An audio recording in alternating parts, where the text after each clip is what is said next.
Thank you, Treg. And John, thank you for leading worship today.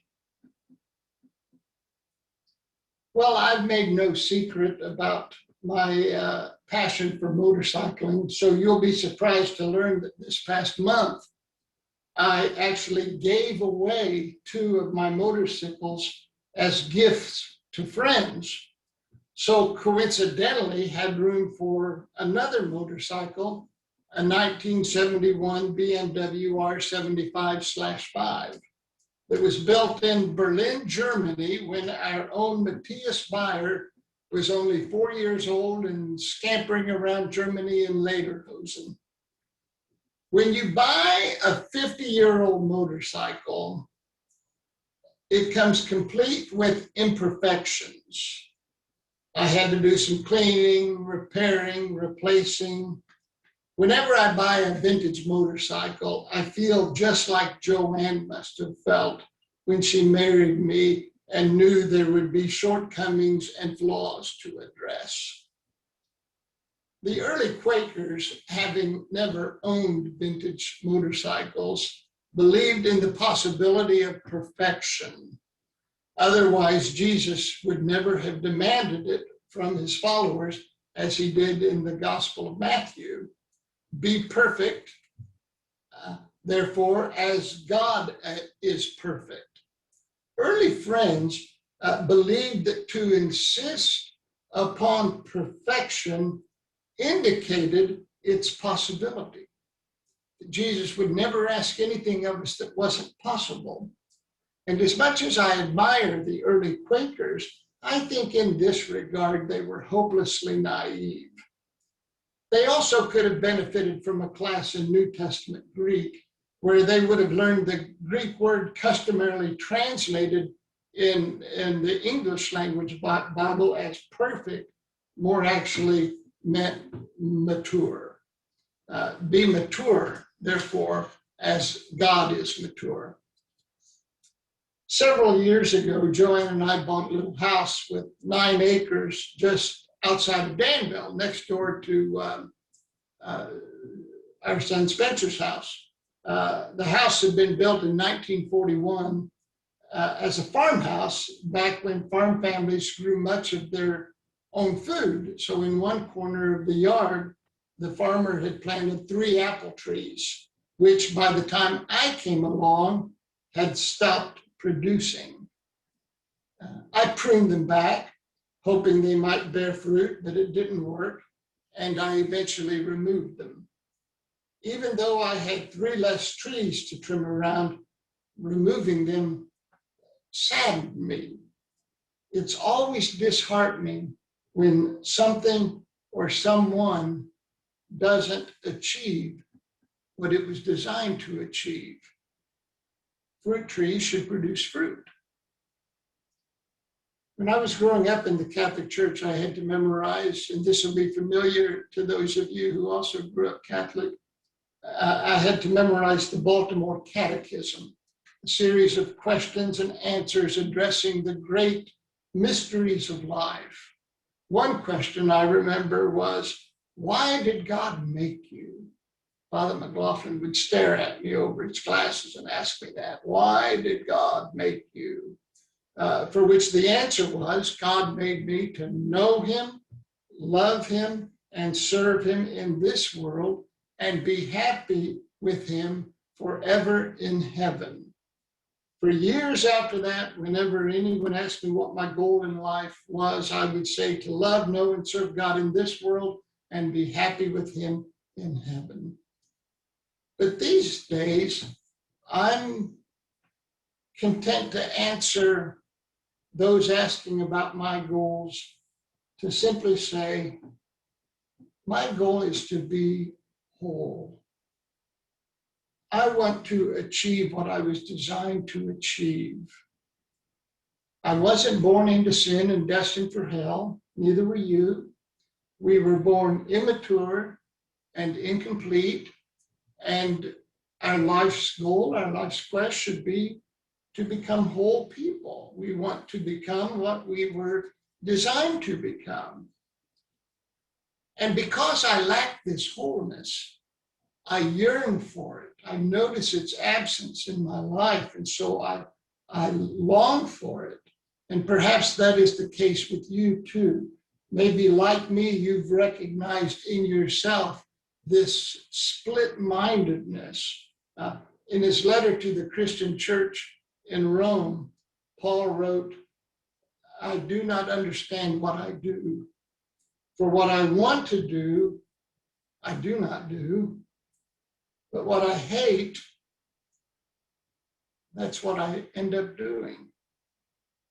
Today, we would call that a lack of integration, when our actions and passions don't mesh with our stated values and beliefs. There's this lack of integration. This split-mindedness is true not just for individuals, it's also true for cultures. For instance, we Americans like to boast about freedom and equality, but we imprison more of our fellow citizens than any other nation. And we persist with systems that leave women and people of color behind. Of the 12,415 people who've ever served in Congress, 12,415, only 172 have been Black, or a little under 1.5%. Women comprise half of our population, but only 393 of them have ever served in Congress, a little over 3%. Only a bit over 1% of Congress have been Hispanic. So there's this lack of wholeness, this lack of integration, in which our stated values, in this case, equality, don't mesh with our actions. What we claim to value, we do not do. What we claim to hate is what we do. Paul had us figured out, didn't he? This is the human struggle. Not original sin that we were born with, but accumulated brokenness we refuse to acknowledge and address. When we realize this, then wholeness and integration and healing become our life goals. This is what happened to Paul on the road to Damascus, when his disintegration was so profound and unsustainable, he fell to the ground blind. Isn't that often the case, that our brokenness reaches a point when we can no longer function? It keeps us from functioning. Then we either fall completely apart or we become whole. Paul is taken to Damascus blind, unable to eat or drink, when the Holy Spirit speaks to Ananias, a disciple of Jesus who lived in Damascus, not far from where Paul was. And the Holy Spirit told Ananias to go heal Paul. Ananias said, "You mean the Paul who's been trying to kill Christians, that Paul?" And the Holy Spirit said, "Yes, that's the one. He's been praying." So Ananias goes, not really wanting to, because sometimes helping people become whole and integrated can be a real pain in the butt. But he goes, and he lays his hands on Paul, and he prays for him. And the scales fall from Paul's eyes, and he sees. He sees. Now, I want you there to interpret the word sees in the broadest possible sense. Not only physically sees with his eyes, but understands, comprehends, he gets it, he sees. And the first thing he says to Ananias is interesting. He says, "Let's eat. Let's eat," which is the Bible's way of saying there are no differences between us any longer. We're now family. Biblical scholars call that table fellowship. And it was a big deal in Paul's day. It meant you regarded someone as family, someone with whom you were integrated and deeply connected. You didn't eat with just anyone. You ate with those whom you were deeply connected to. And this is the first sign of Paul's emergence into wholeness. And it's a good test for us.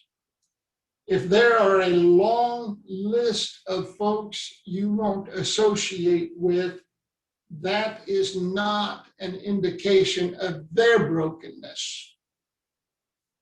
It is an indication of your brokenness. In the next several weeks, I'm going to be inviting us to think about habits of wholeness. The habits of wholeness. Those customs, patterns, and behaviors that help us become what we were created to become. I hope, as we Quakers say, that it speaks to your condition and takes us all further along on our journey to wholeness, happiness, and well-being.